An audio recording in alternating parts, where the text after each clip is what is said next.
Jonas capítulo 4.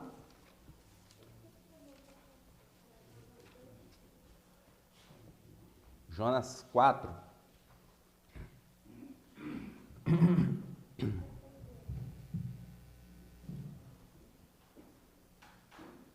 Vamos ler todo o capítulo para nós relembrarmos aquilo que já pontuamos e entendermos todo o contexto do capítulo. Jonas capítulo 4, de 1 a 11, vou estar lendo na NVI.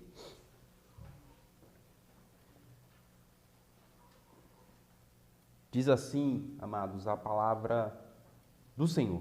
Jonas, porém, ficou profundamente descontente com isso e enfureceu-se.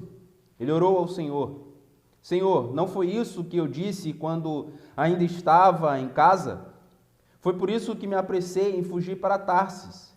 Eu sabia que tu és Deus misericordioso e compassivo, muito paciente, cheio de amor, e que prometes castigar, mas depois te arrependes. Agora, Senhor, tira a minha vida, eu imploro, porque para mim é melhor morrer do que viver. O Senhor lhe respondeu: você tem alguma razão para essa fúria? Jonas saiu e sentou-se no lugar a leste da cidade. Ali construiu para si um abrigo, sentou-se à sua sombra e esperou para ver o que aconteceria com a cidade. Então o Senhor, Deus, fez crescer uma planta sobre Jonas, para dar sombra à sua cabeça e livrá-lo do calor, o que deu grande alegria a Jonas. Mas na madrugada do dia seguinte, Deus mandou uma lagarta atacar a planta e ela secou-se. Ao nascer do sol, Deus trouxe um vento oriental muito quente e o sol bateu na cabeça de Jonas, ao ponto de ele quase desmaiar. Com isso, ele desejou morrer e disse: para mim seria melhor morrer do que viver. Mas Deus disse a Jonas: você tem alguma razão para estar tão furioso por causa da planta? Respondeu ele: sim, tenho, e estou furioso a ponto de querer morrer. Mas o Senhor lhe disse: você tem pena dessa planta, embora não a tenha podado, nem a tenha feito crescer. Ela nasceu numa noite, e numa noite morreu. Contudo, Nínive tem mais de 120 mil pessoas que não sabem nem distinguir a mão direita da esquerda, além de muitos rebanhos. Não deveria eu ter pena dessa grande cidade? Palavra do Senhor, poder sentar, nos orar mais uma vez. Deus, nós te agradecemos pelo grande privilégio que temos de nos reunir neste lugar para adorar o Senhor. Que o Senhor receba a nossa adoração, ó Deus. E nessa hora despeje sobre nós da sua santa palavra em nome de Jesus. Que a sua palavra atinja os nossos corações e nos confronte e nos conduza, ó Deus, a viver de forma piedosa, de uma forma que agrade ao Senhor, ó Deus. Não de forma estética, não de forma, ó Deus, simplesmente pública, mas de uma forma, ó Deus, impulsionada por um coração transformado pelo Senhor, dominado pelo Senhor em nome de Jesus. Trate os nossos corações, Senhor. É no nome de Jesus que nós oramos, agradecidos pelo que o Senhor tem feito por nós e clamando que o Senhor ministre aos nossos corações nessa hora. Em nome de Jesus, amém. Amém. Meus irmãos, estamos chegando então ao final das reflexões do livro de Jonas e caminhamos até aqui com a graça de Deus, refletindo e percebendo que o livro de Jonas não é um livro de crianças. É um livro que atinge o coração e revela o coração de um povo que é dominado pelos seus sentimentos. E muitas vezes os sentimentos que nos dominam são os sentimentos de raiva, de ódio, de fúria, de inveja. Muitas das vezes somos dominados pelo aquilo que habita no nosso coração pecaminoso. Mas Deus, que é misericordioso e gracioso, Deus olha então para os seus servos e tem o objetivo de tratar os seus servos, de tratar o coração dos seus servos, de provocar uma reflexão, um retorno a entendermos que nós precisamos voltar ao início de tudo.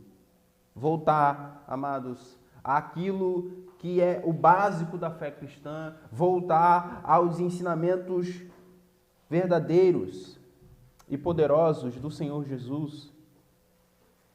Nós definitivamente precisamos olhar para esse livro e entender, amados, que ele traça um reflexo dos nossos corações em muitos momentos da nossa vida. Por isso o livro de Jonas, então, confronta a nossa realidade como crentes, como igreja. Mas também o livro de Jonas é um livro altamente missiológico. E nós devemos aprender sobre missões com o livro de Jonas. E entender que, amados, é a misericórdia de Deus, é a graça de Deus, é o amor de Deus, é o poder de Deus e a palavra de Deus que causa transformação na vida do ser humano. Deus salva pecadores apesar de nós. Mas o que nós vimos que é o tema proposto para esse livro é que o Deus soberano que salva pecadores é o mesmo Deus que trata o coração de seus servos. Deus está demonstrando aqui que Ele salva, que Ele é Salvador, que nós vimos no capítulo 2, a salvação vem do Senhor. Mas o que também precisamos nos atentar, amados, é que nós, assim como Jonas, precisamos de um tratamento de choque. Precisamos tratar o nosso coração para que nos alinhemos aos propósitos soberanos de Deus. E Deus fará isso. Deus fará isso com graça.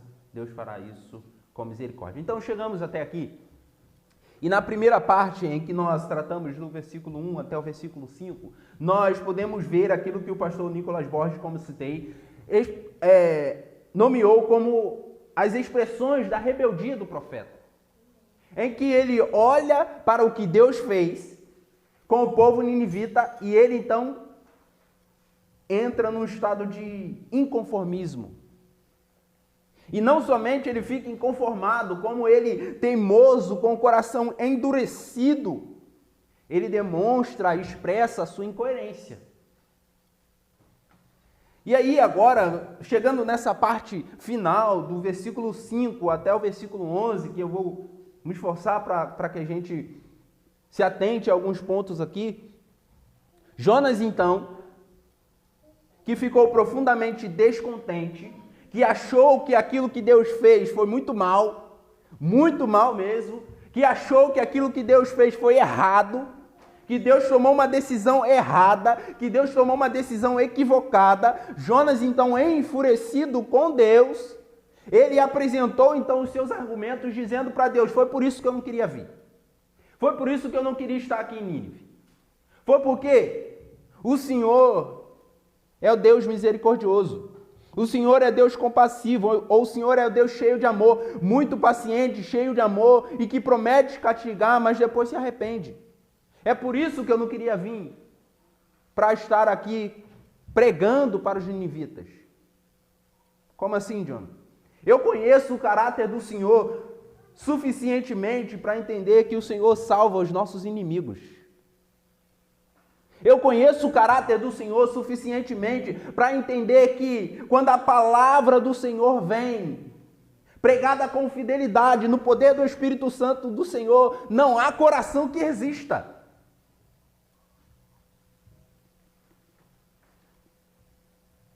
É por isso que eu não queria vir.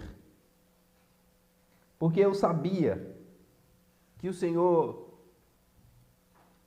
tiraria ou recolheria a mão do juízo e estenderia a mão da misericórdia para esse tipo de gente. E Jonas, então, inconformado com isso, Jonas briga com o Senhor e Deus, o Senhor, faz então a pergunta a Jonas: você tem alguma razão para essa fúria? Você tem alguma justificativa para essa fúria? Você tem algum motivo razoável, plausível para essa fúria? E aqui no primeiro momento, nessa primeira pergunta, Jonas faz bico e vira as costas e sai. E ao sair, Jonas então sobe numa região montanhosa. em que ele podia contemplar a cidade, ficou aguardando, provavelmente, possivelmente, antes do prazo estabelecido pelo Senhor de 40 dias, em que Nínive seria destruída. E ele então ficou aguardando. E Jonas agora sentado, mexendo o pé, com o bico, com o seu coração fervilhando, borbulhando. Ele está então batendo o pé, fazendo o bico. Será que o Senhor vai fazer isso mesmo? Não é possível que Deus vai salvar os ninivitas. Não é possível, Deus vai mudar de ideia e vai trazer fogo do céu na cidade de Nínive. Jonas estava esperando de camarote a nova Sodoma e Gomorra. Jonas estava torcendo para ver sangue. Jonas queria ver sangue. E lá, sentadinho, de camarote, ele então olha para um lado, olha para o outro. Eu vou fazer uma cabaninha, porque está muito sol. Faz uma cabaninha. E sentado, esperando, de camarote, ele aguarda descer fogo do céu. E aí, amados, agora, a partir... Então, vemos no versículo 5 que ele constrói uma cabana, um abrigo, senta-se à sua sombra para ver o que aconteceria com a cidade, esperando, aguardando, torcendo, para que Nínive fosse, de fato, destruída. O interessante é que agora, no versículo 6, Deus vai agir de forma que a gente olha assim, e agora a gente entra no lugar de Jonas. Assim como Jonas fala no versículo 2, que Deus é misericordioso, que Deus é compassivo, que Deus é muito paciente, que Deus é cheio de amor. Agora a gente se coloca, então a gente fala a mesma coisa para Deus, olhando para Jonas. Porque Jonas está enfurecido. Jonas está doido para a cidade ser destruída. Jonas está dizendo para Deus com seu comportamento que Deus está agindo errado. E aí Deus faz o que no versículo 6? Então, o Senhor, Deus, fez crescer uma planta sobre Jonas. Amados irmãos, o que nós vemos aqui agora é Deus iniciando um ensino a Jonas de forma pedagógica e didática para mostrar a condição do coração do profeta. Mas Deus inicia esse ensino demonstrando a sua graça. Deus está sendo gracioso com Jonas. Deus está agindo com graça para com o profeta.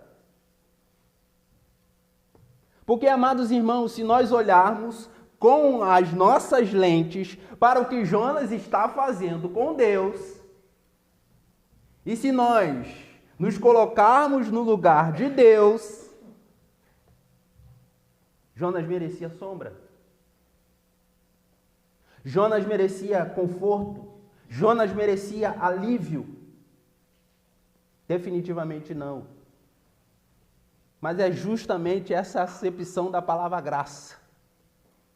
Deus derrama graça para pessoas que não merecem. Deus traz conforto e alívio para pessoas que não merecem.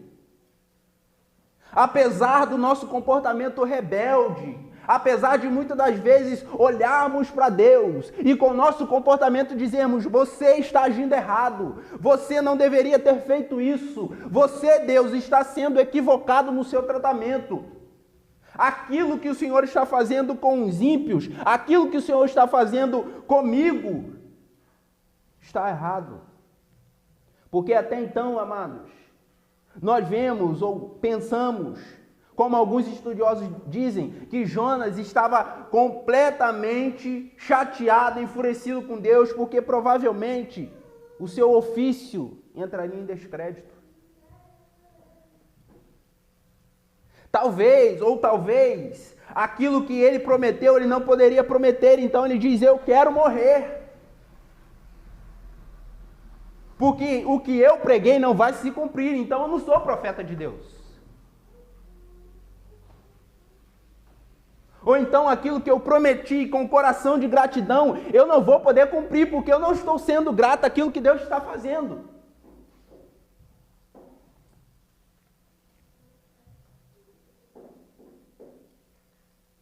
Jonas está tendo um comportamento rebelde, furioso, contra Deus. E não se engane, amados. Isso revela o nosso coração. Quantas vezes nós somos rebeldes contra Deus? Quantas vezes com o nosso comportamento nós dizemos: Deus, você está errado. Quantas vezes queremos ser Deus no lugar de Deus? Mas o interessante é que a resposta de Deus é graça. É o favor imerecido. Vocês não merecem. Jonas, você não merece, mas eu trago alívio e conforto para você. Para te ensinar mais sobre o meu caráter. Para te ensinar mais sobre quem eu sou. Porque Deus, amados, não muda. Como nós citamos numa das nossas exposições, Deus não é um adolescente mimado, que age com inconstância de acordo com as circunstâncias. Apesar de sermos infiéis, Ele permanece fiel. É por isso, amados, que nós não somos consumidos. É por isso que não somos destruídos.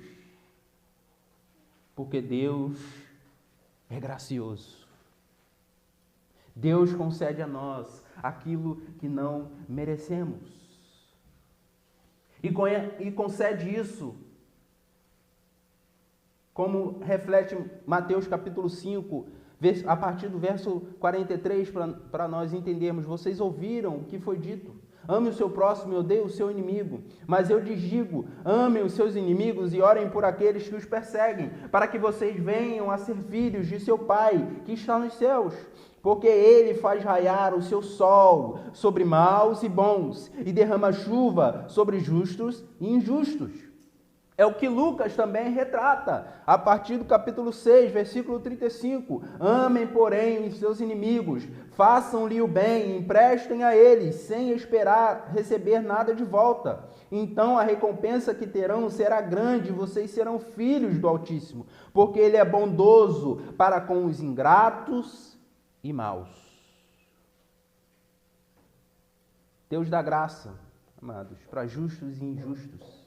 Deus responde com graça para os ingratos e maus.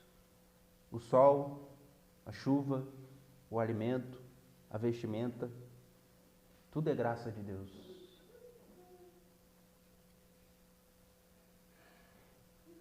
E nós não podemos questionar Deus por Deus agir com graça para com aqueles que são ingratos, para com aqueles que são maus, para com aqueles que são ímpios. Nós devemos exaltar a graça de Deus. E devemos proclamar a esses, assim como nós devemos reconhecer: Deus é gracioso. Deus é gracioso. O que temos, o que recebemos, o que fazemos é obra da graça de Deus, porque não merecemos. Nenhum de nós merece.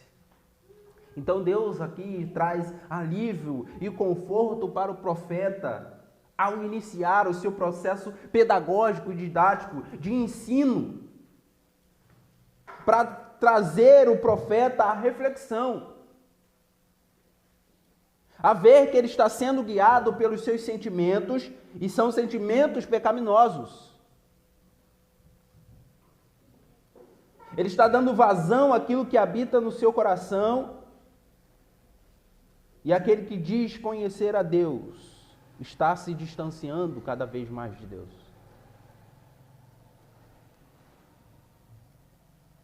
E aí o Deus que vê o profeta rebelde inicia o seu processo de ensino trazendo graça. Tem uma sombra lá que Jonas fez com a sua cabaninha, mas não é suficiente. Deus faz brotar uma planta. Faz brotar uma planta para trazer sombra e alívio para o profeta. Livrá-lo do calor. A esse profeta que não merecia isso, mas Deus responde com graça. Mas isso também, amados, é necessário que seja dito, que aponta também, quando nós olhamos para essa verdade, então o Senhor Deus fez crescer uma planta. Nós precisamos entender que aqui está sendo mais uma vez destacado a soberania de Deus. A soberania de Deus é destacada de forma veemente e contínua em todo o livro de Jonas. O Senhor Deus fez crescer uma planta, Deus mandou uma lagarta atacar a planta, Deus trouxe um vento oriental, assim como lá no início o Senhor fez soprar o forte vento, o Senhor fez com que o grande peixe engolisse Jonas, o Senhor Deus deu ordem aos peixes para que vomitasse Jonas.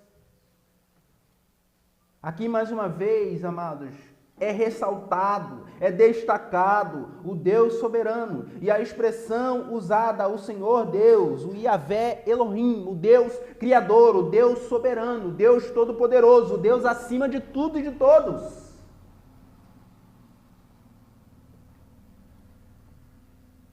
Ele governa sobre tudo e todos como lhe apraz. Assim como nós vemos no capítulo 1, no verso 14, fizeste o que desejavas. Nós precisamos destacar a soberania de Deus. E Deus está ensinando ao profeta: eu derramo e despejo graça sobre você. Mas entenda, sou eu que continuo mandando. E tudo, amados, está corroborando para o propósito de Deus. Tudo está caminhando de acordo com a vontade de Deus. E perceba outra coisa importante aqui. A planta, o verme, o peixe, os marinheiros, os ninivitas, todos eles obedecem a Deus. O vento, o mar, todos eles obedecem a Deus. Mas quem ainda continua com seu coração endurecido e revoltado contra esse Deus é o profeta, é o crente.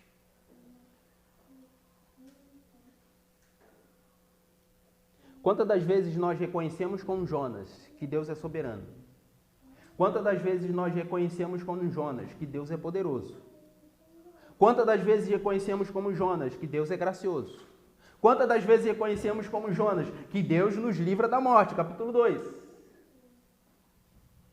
Mas quantas das vezes nós agimos de forma incoerente ao que dizemos?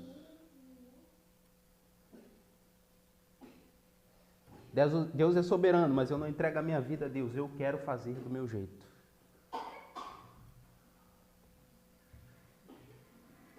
Deus é poderoso, mas eu não confio na sua palavra. Eu tenho que dar o meu jeito. Quantas vezes somos desobedientes, teimosos, incoerentes? Quantas das vezes somos, como dissemos na mensagem anterior, quantas das vezes somos Jonas?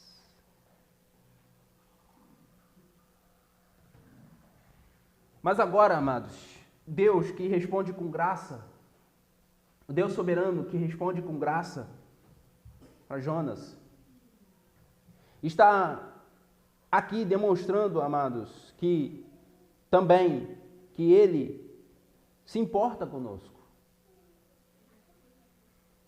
O fato de Deus responder com graça e não nos dizimar, e não nos matar, e não tacar fogo em nós, de forma imediata, diante das nossas rebeldias e desobediências, mostra que Deus se importa conosco.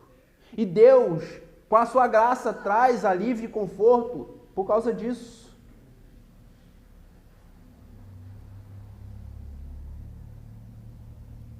Deus, amados, muitas das vezes, Ele é de maneira muito melhor, como às vezes nós agimos com os nossos filhos, em que dizemos, não, você não vai por aí, você não vai comer isso, você não vai vestir isso, você não vai botar isso, você não vai para esse lugar, você não vai para esse caminho. Quantas vezes nós dizemos isso, mas aí depois de dizer isso, nós agimos com graça. Quando eu não vou te dar isso, mas eu dou um doce, eu faço um bolo, eu levo para a pracinha, eu dou um presente, eu abraço, eu beijo, eu digo que amo. Quantas das vezes nós disciplinamos, mas ao mesmo tempo, acompanhado com a disciplina, agimos com graça?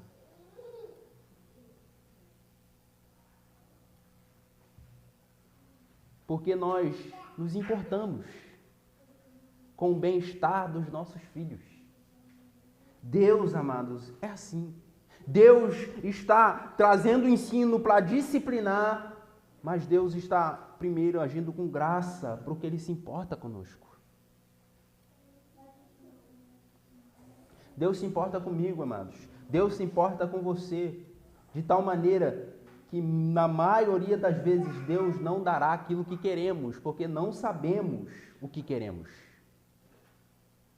Mas Deus derramará uma dádiva, em que a nossa resposta será como a de Jonas.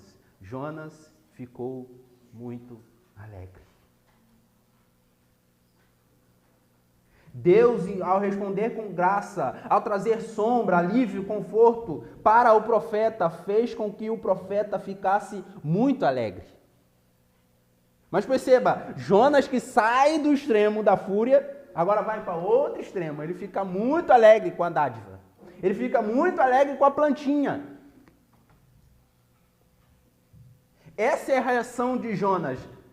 Receber a dádiva de Deus com grande alegria. Isso não é errado, amados. Devemos receber com muita alegria as dádivas que Deus nos dá. Devemos receber com muita alegria a resposta graciosa de Deus, mesmo diante dos nossos comportamentos rebeldes. Mas Jonas, que fica muito alegre, vai apresentar algo muito sintomático e terrível, mesmo diante da sua alegria com a dádiva de Deus. Jonas fica muito alegre, recebe a dádiva, recebe a sombra com muita, muita alegria. O problema é o que vem depois. Primeiro que depois Deus, que está, como eu falei, dando o propósito de ensinar o profeta, tratar o coração do profeta, porque se importa com o profeta, Ele então vai ensinar através da sua dádiva, da sua graça despejada pelo profeta, Ele vai ensinar o profeta aquilo que ele precisa mudar no seu coração. E aí nós vemos mais à frente, na madrugada do dia seguinte, Deus mandou uma lagarta atacar a planta de modo que ela secou. Ao nascer do sol, Deus trouxe um vento oriental muito quente. O sol bateu na cabeça de Jonas a ponto de ele quase desmaiar. Esse vento oriental muito quente, amados, os estudiosos dizem que é o tal do evento chamado siroco. Esse evento é comum no deserto árabe, que é um vento que vem trazendo partículas de areia, e esse vento ele é quente, mas muito quente. Então você para pensar na conta, um deserto que já é extremamente quente, e ainda tem um vento que é muito quente.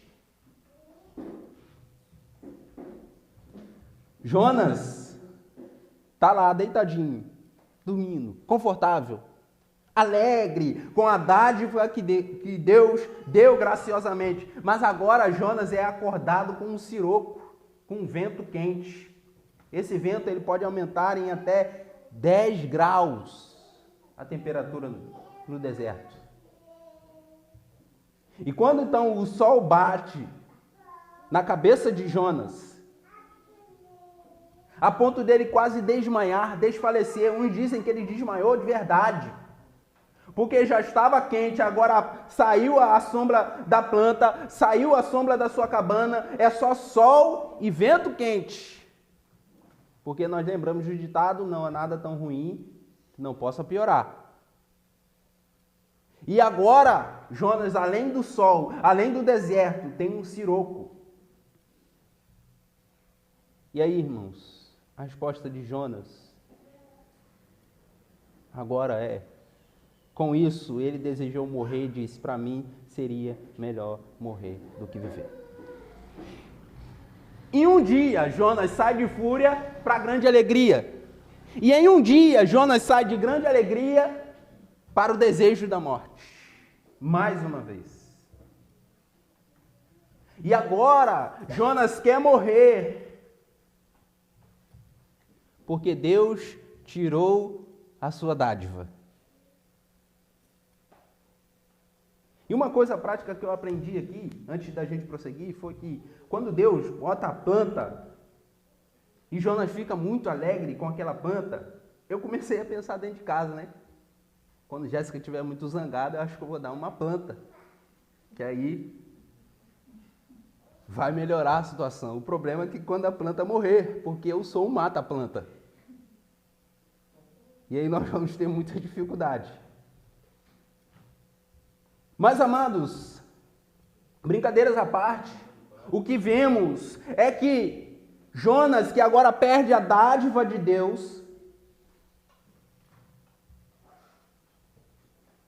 é inundado mais uma vez com a fúria do seu coração e ele deseja então morrer.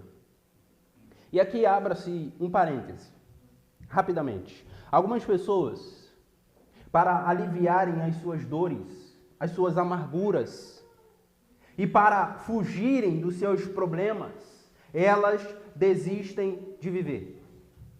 Elas buscam o caminho mais fácil.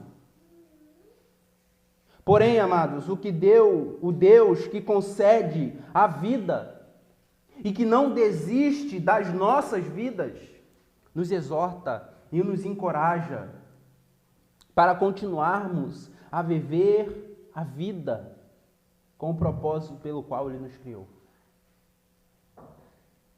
Nós precisamos, cada um de nós, crentes em Jesus, precisamos olhar para o nosso coração e precisamos também trazer essa exortação e encorajamento aos nossos irmãos que enfrentam essas dores, essas amarguras e querem dar cabo da sua vida, querem dar fim à sua vida. Nós precisamos lembrá-los que Deus os criou com um propósito.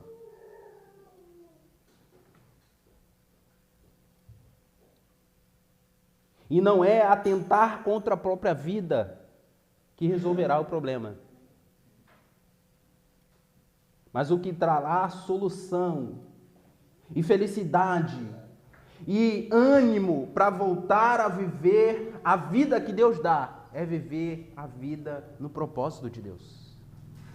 É viver a vida pela qual Deus nos criou. Jonas está querendo desistir de viver, sendo que Deus não desistiu dele, para que ele levasse vida aos ninivitas. O propósito de Deus para as nossas vidas, amados, é muito maior, mas muito maior, obrigado, muito maior do que aquilo que nós pensamos, planejamos, projetamos. Enquanto temos uma visão centrada em nós mesmos, quando sofremos a frustração daquilo que não conseguimos alcançar, nós perdemos a motivação de viver. Mas quando olhamos para o soberano Deus, o gracioso Deus, que nos chamou, que nos resgatou, que nos salvou, que nos libertou, que nos criou, amados, quando olhamos para Ele, olhamos para a Sua palavra e vemos que aquilo que Ele nos criou para fazer é muito maior do que nós mesmos. Por isso, seja encorajado a continuar vivendo para a glória de Deus. 1 Reis, capítulo 19, versículo 3, Elias teve medo e fugiu para salvar a vida. Em Beceba de Judá, ele deixou o seu servo e entrou no deserto caminhando um dia. Chegou a um pé de giesta, sentou-se debaixo dele e orou, pedindo a morte. Já tive bastante, Senhor. Tire a minha vida. Não sou melhor do que os meus antepassados. Elias tem esse mesmo desejo. Já chega para mim. Parece que as coisas não estão fluindo. Parece que a vida não está dando certo. Eu estou sofrendo perseguição, lutas, dificuldades. E aí a resposta de Elias: eu quero morrer. Mas a resposta de Deus para Elias: se alimenta. Se alimenta. Porque a sua caminhada é longa. Tem mais coisa para fazer na sua vida. Você ainda é útil no reino de Deus.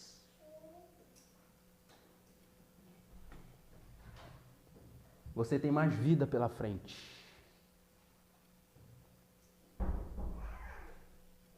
Por isso, meu irmão, minha irmã, nós somos chamados para viver, mas viver a vida que Deus planejou para nós. Fecha parênteses. Jonas aqui, nesse momento, nesse contexto, que está desejando a morte, querendo morrer, ele está chateado, zangado, enfurecido, querendo morrer. Por quê? Porque Deus tirou a sua dádiva. E um dia ele sai de fúria para grande alegria. E um dia ele sai de grande alegria para fúria, desejo de morrer. Por quê? Porque Deus matou a planta. Deus matou a planta. E agora, Jonas olha para o lado, olha para o outro e não vê, não tem plantinha. Se eu não tenho plantinha, se eu não tenho a dádiva de Deus, se eu não tenho aquilo que Deus me deu, eu não quero mais viver. Amados, isso é sintomático nosso. Quantos de nós olhamos para as dádivas de Deus e quando perdemos as dádivas de Deus, nós já não servimos para viver. Não queremos mais viver, porque olhamos mais para a dádiva do que para o Deus que deu a dádiva. Nós, como dissemos anteriormente, em capítulos anteriores, fazemos da plantinha um ídolo. Fazemos das dádivas de Deus um ídolo. E quando esse ídolo deixa de atender às nossas expectativas, quando perdemos o nosso conforto, quando perdemos o nosso alívio, nós nos voltamos contra Deus e desejamos morrer. Amados, nós devemos olhar mais para o Deus das dádivas do que para as dádivas de Deus.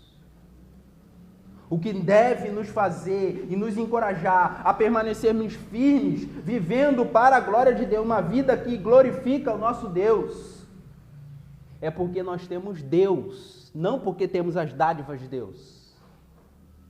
É porque Ele prometeu que estaria conosco até o fim. Não é porque Ele nos daria as coisas até o fim. Deus sim é gracioso a nos dar dádivas, bênçãos, porque Ele se importa conosco, amados. Mas Ele é mais importante do que isso. A parábola do rico e do Lázaro expressa para nós essa verdade. Quando o rico está se regalando, está se alegrando com aquilo que ele tem nessa vida, e o Lázaro está como um mendigo, sem nada. Mas quando chega no fim, Lázaro está com o Senhor. E o rico está no inferno. E perceba, meu irmão, minha irmã, estar com o Senhor, como diz Paulo, é infinitamente melhor. Não se agarre às dádivas que Deus dá. Agradeça a Deus. Glorifique a Deus, cuide das dádivas que Deus dá, mas elas não são mais importantes do que o próprio Deus na minha e na sua vida. Por isso, diante das perdas, diante das faltas, diante das limitações, diante das doenças, nós choramos, nós colocamos diante de Deus as nossas dores. Mas nós sabemos, amados, que o que nos mantém de pé e firmes é que apesar de todas as circunstâncias adversas, por perder as dádivas, sabemos que o Deus das dádivas está conosco.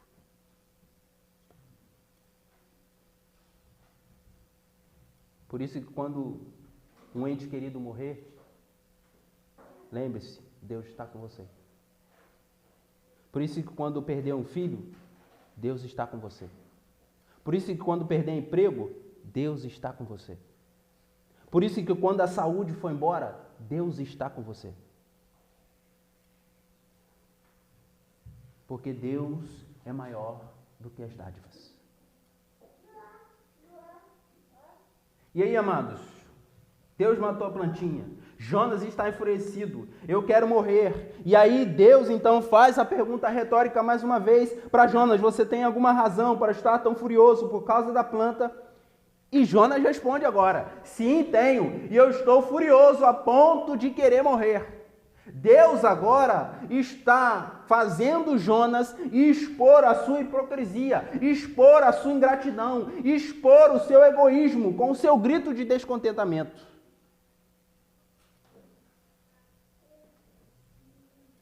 Deus está fazendo Jonas perceber o quão hipócrita ele é, o quão ingrato ele é, o quão egoísta ele é. Porque ele está preocupado com as dádivas de Deus para ele, mas o plano grandioso que Deus fez através dele é menos importante.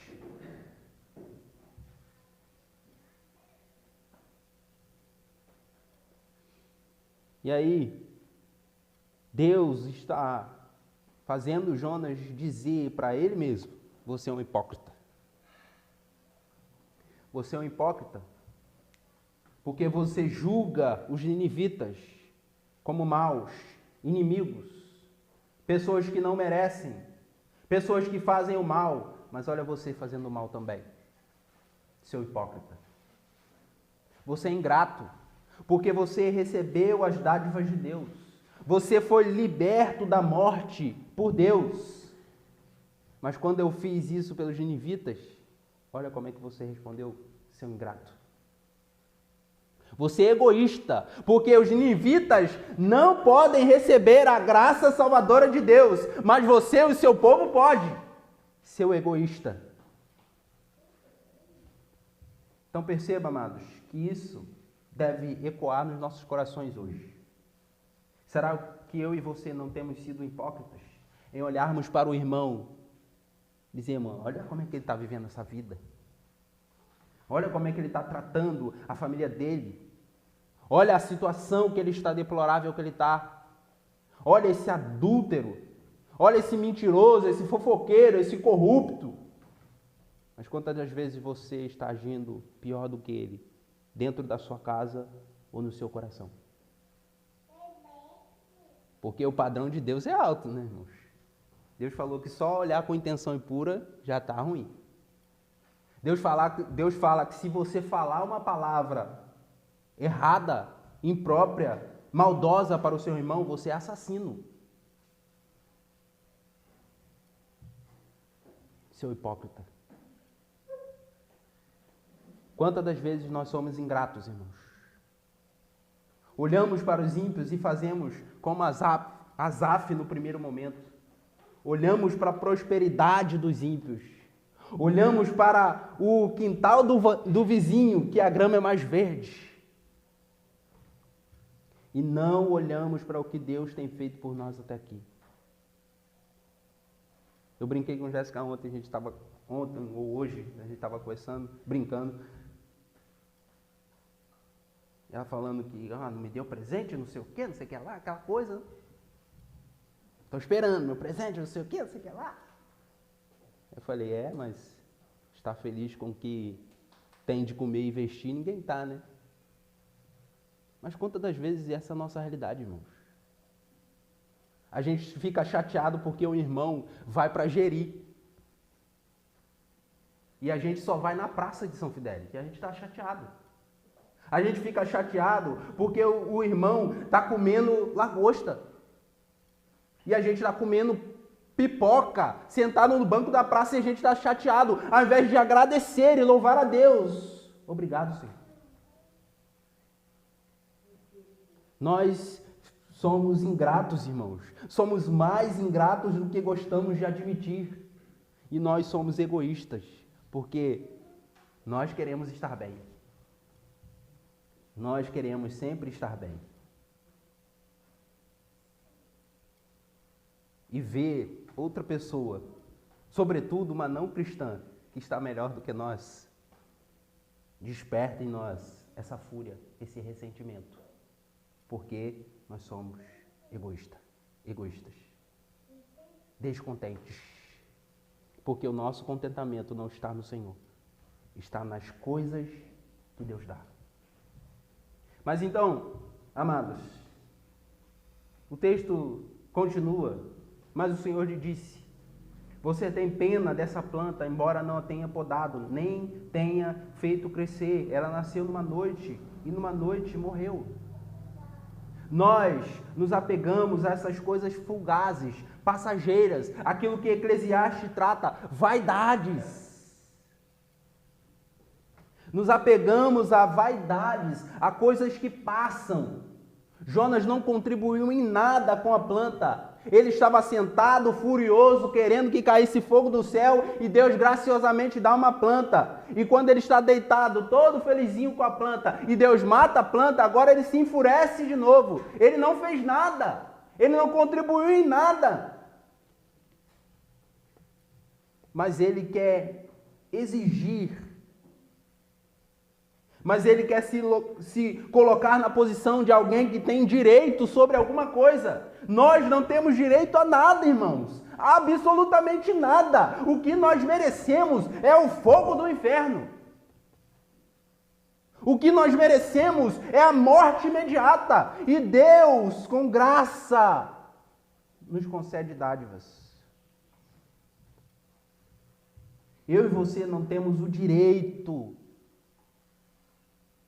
de zangarmos com Deus, de nos chatearmos com Deus, quando Deus tira das nossas vidas as dádivas.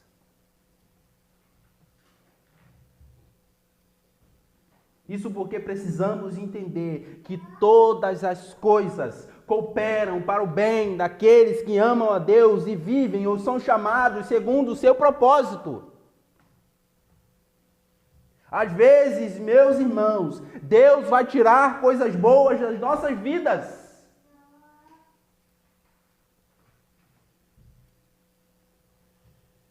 E o que eu e você devemos fazer é pedir: Senhor, me faça entender os seus planos, me faça entender os seus propósitos, me faça me submeter ao seu querer. E aí Deus trazendo essa reflexão para Jonas, ele disse: contudo, Nínive tem mais de 120 mil pessoas que não sabem nem distinguir a mão direita da esquerda, além de muitos rebanhos. Não deveria eu ter pena dessa grande cidade? Como nós citamos anteriormente, muitos estudiosos defendem que essas 120 mil pessoas que não sabem distinguir a mão direita da esquerda se refere a crianças. Por isso que a população de Nínive, ela é muito superior ao que é apresentado aqui. Outros defendem que esse número de pessoas são pessoas que caminham na sua ignorância moral, que não sabem decidir ou definir aquilo que é certo e errado, estão na ignorância moral, estão na escuridão. Mas verdade é que o que Deus está destacando aqui, trazendo a reflexão para Jonas e para os nossos corações, amados, é que pessoas são mais importantes que coisas. Pessoas são mais importantes que coisas.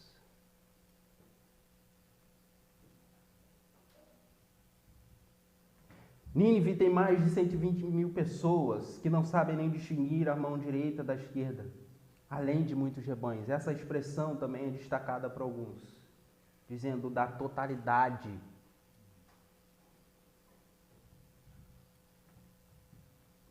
Da importância dessa cidade. para Deus. Deus está preocupado e se importando com a vida de pessoas que estão preocupadas em ter toda a sua vida entregue ao Senhor. E Jonas está preocupado com a planta. Você teve pena da planta, Jonas. Você ficou preocupado com a planta. Você ficou chateado com a planta. Você ficou furioso por causa da planta. Contudo, Nínive tem pessoas. Não deveria eu ter pena dessa grande cidade? Não deveria eu me importar com vidas? Essas vidas que Deus coloca como a coroa da criação.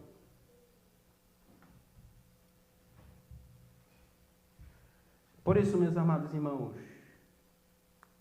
é extremamente errado o discurso moderno e contemporâneo de defesa da ecologia, da fauna e da flora, a despeito de vidas humanas. Hoje, muitas pessoas estão preocupadas com o que vão fazer com a Amazônia, ao invés de estar preocupadas com o número absurdo de abortos.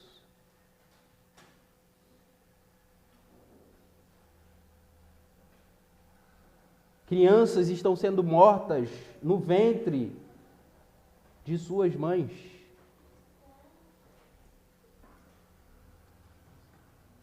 E pessoas estão preocupadas com a árvore de 120 anos. Jonathan, que loucura! Aqui não é o discurso que nós não devemos cuidar, amados. Nós somos mordomos. Nós devemos cuidar da fauna e da flora. Nós devemos ter equilíbrio. Nós devemos ter senso de responsabilidade com as dádivas de Deus, com a natureza que Deus dá. Mas nada nessa terra se compara à vida humana. Por isso eu te pergunto, qual o valor de uma vida? Qual o valor de uma vida?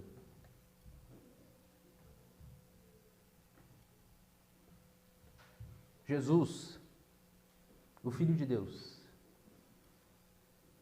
demonstra para nós que nós temos valor porque somos criados à sua imagem e semelhança. Quando nós nos dobramos diante de Deus, nos arrependemos dos nossos pecados e somos lavados e remidos pelo sangue de Jesus Cristo, amados, somos integrados à família de Deus, somos herdeiros de Deus, temos valor para Deus.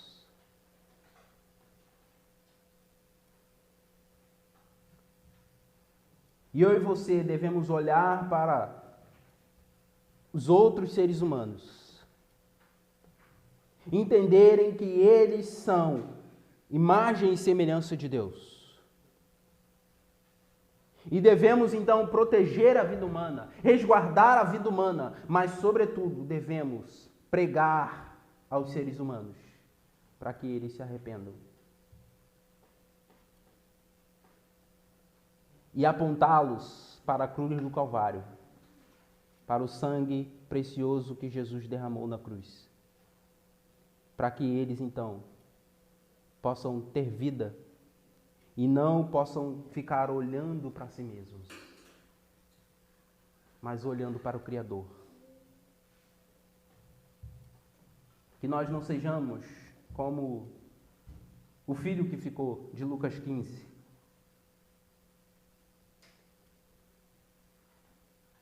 mas que possamos ter o mesmo sentimento de Jesus, de misericórdia, amor, graça, e que possamos também reconhecer que o Senhor é poderoso para salvar qualquer pessoa. Romanos capítulo 9, versículo 15, terei misericórdia de quem eu quiser ter misericórdia e terei compaixão de quem eu quiser ter compaixão. Portanto, isso não depende do desejo humano ou do esforço humano, mas da misericórdia de Deus. Que possamos relembrar dessa misericórdia que nos alcançou. E que possamos refletir agora. Se recebemos a misericórdia, vamos tratar com ira? Se recebemos a misericórdia, vamos tratar com rancor, com raiva, com desamor? Esse, junto com Naum, são os dois livros que terminam com essa pergunta de reflexão, com uma pergunta para a reflexão. Nós precisamos parar e refletir no nosso tipo de cristianismo, no nosso tipo de vida, no nosso tipo de comportamento. E ao olhar para a nossa vida, fazer então essa reflexão. Se eu recebi misericórdia, se eu recebi graça, se eu recebi compaixão, se eu recebi amor, o que eu devo compartilhar? O que eu devo expressar? Como eu devo me comportar? Quais os valores eu devo defender? Que Deus assim nos ajude, amados, a entendermos que nós precisamos tratar o nosso coração de Jonas e vivermos mais segundo o coração de Deus. Oremos ao Senhor. Deus, muito obrigado por sua palavra. Nos encoraje a cada dia mais a vivermos para a sua glória. Que o Senhor trate o nosso coração, ó Deus, e que a sua palavra possa refletir, ó Deus, aquilo que está dentro de nós.